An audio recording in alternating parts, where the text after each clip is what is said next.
Hello friends, இன்றைக்கி ஒரு ஈஸியான தேங்காய் சாதம் எப்படி செய்யலான்னு பார்க்கலாம். ஈஸியானது தான், ஆனால் அதே நேரத்தில் டேஸ்ட்டு வந்து செம்மையாக இருக்கும். ட்ரை பண்ணி பாருங்கள். ஒரு 2 ஸ்பூன் தேங்காய் எண்ணெய் ஊற்றிக்கங்க. இது தேங்காய் எண்ணெய் ஊற்றினா டேஸ்ட்டு வந்து சூப்பராக இருக்கும். தேங்காய் எண்ணெய் நீங்கள் யூஸ் பண்ண மாட்டீங்க அப்படின்னா நார்மல் சமையல் எண்ணெய் கூட ஊற்றிக்கங்க. நெய் போடுறதா இருந்தால் நெய் சேர்த்துக்கங்க. நான் தேங்காய் எண்ணெய் மட்டும்தான் எடுத்திருக்கேன். தேங்காய் எண்ணெய் வந்து 2 ஸ்பூன் போட்டுக்கோங்க.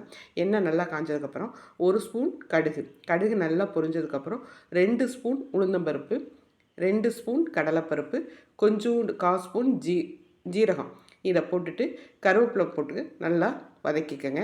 நான் இந்த அடுப்பை வந்து சிம்மிலே வச்சுக்கோங்க. இந்த பருப்பெல்லாம் கருகிடக்கூடாது. ஆனால் அதே நேரத்தில் நல்லா மொறுமொறுன்னு வறுத்து வரணும். அதனால் அடுப்பை சிம்மில் வச்சுட்டு இந்த பருப்பு வந்து அந்த தேங்காய் எண்ணெயிலேயே நல்லா வறுத்து வரும். நல்லா மொறுமொறுன்னு வறுத்து வர அளவுக்கு நல்லா பொறுமையாக வறுத்து எடுத்துக்கோங்க. இதுக்கப்புறம் பச்சை மிளகா, ஒரு 4 பச்சை மிளகாவை 2 கீறி வச்சுருக்கேன். அதோட கருவேப்பிலையும் சேர்த்து போட்டு அதையும் நல்லா வதக்கிக்கிறோம். இது நல்லா வதங்கினதுக்கப்புறம் தேங்காய் வந்து நல்லா நம்ம ஒரு மூடி தேங்காவை நல்லா திருகி வச்சுருக்கணும். அந்த கருப்பு இல்லாத அளவுக்கு நல்லா திருகி எடுத்துருக்கணும். இப்போ இதில் கொஞ்சோண்டு பெருங்காயத்தூள் போட்டுக்கோங்க. அதோட வாசமும் வந்து சூப்பராக இருக்கும். தேவையான அளவு உப்பு போட்டுக்கோங்க. இது எல்லாத்தையும் போட்டுட்டு இதை நல்லா சிம்மிலே வச்சு அந்த பருப்பெல்லாம் நல்லா பொரியிற அளவுக்கு கொஞ்சம் வெயிட் பண்ணி வறுத்து எடுத்துக்கோங்க.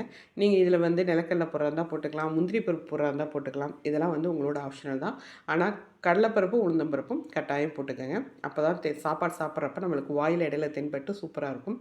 இதை வந்து ஒரு 5 நிமிஷத்துக்குள்ளே நம்ம செஞ்சிடலாம். நம்ம டிஃபன் பாக்ஸுக்கு இதோட ஏதாவது வறுவல் செஞ்சு கொடுத்துட்டோம் அப்படின்னா பசங்களுக்கு செம்மையாக இருக்கும். இல்லை சாப்பாடு மிஞ்சிருச்சு அப்படின்னா சாயந்தரம் வர பசங்களுக்கு நம்ம ஈவினிங் கூட செஞ்சு வச்சோம்னா பசங்க வந்து சூப்பராக சாப்பிட்டுப்பாங்க. ட்ரை பண்ணி பாருங்கள். இப்போ இதில் வந்துட்டு ஒரே ஒரு வரமிளகாவையும் கிள்ளி போட்டுக்கிறேன். அதுவும் வந்து ஒரு டேஸ்ட் கொடுக்கும். அதனால் ஒரே ஒரு வரமிளகாவையும் கிள்ளி போட்டுட்டு இது நல்லா வதங்கிருச்சு. இப்போ நான் தேங்காய் போட போகிறேன்.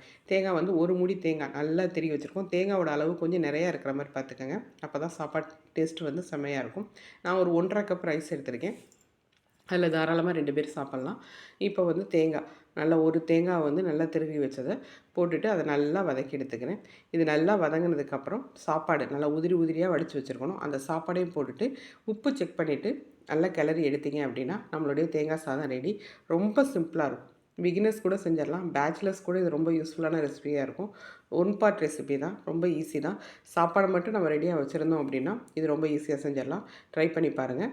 டிஃபன் பாக்ஸுக்கு இதோட எந்த வறுவல், உருளைக்கிழங்கு வறுவல், வாழைக்காய் வறுவல், காலிஃப்ளவர் வறுவல், இந்த மாதிரி எந்த வறுவல் வச்சு கொடுத்தாலும் இதோட டேஸ்ட்டு செம்மையாக இருக்கும். இந்த வீடியோவை ட்ரை பண்ணி பார்த்துட்டு உங்கள் ஃப்ரெண்ட்ஸ் அண்ட் ஃபேமிலி மெம்பர்ஸ் எல்லாத்துக்கும் ஷேர் பண்ணுங்கள். நம்ம சேனலை சப்ஸ்கிரைப் பண்ணாமல் இருந்தீங்க அப்படின்னா சப்ஸ்கிரைப் பண்ணி பெல் பட்டனை ப்ரெஸ் பண்ணி ஆளுங்கிற ஆப்ஷன் எடுத்துக்கோங்க. லைக் பண்ணுங்கள், கமெண்ட் பண்ணுங்கள், ஷேர் பண்ணுங்கள். அது வந்து நாங்கள் மேலே இன்னும் நிறைய வீடியோஸ் போடுறதுக்கு எங்களை மோட்டிவேட் பண்ணும். ஸோ லைக் பண்ணி, கமெண்ட் பண்ணி, ஷேர் பண்ணுங்கள்.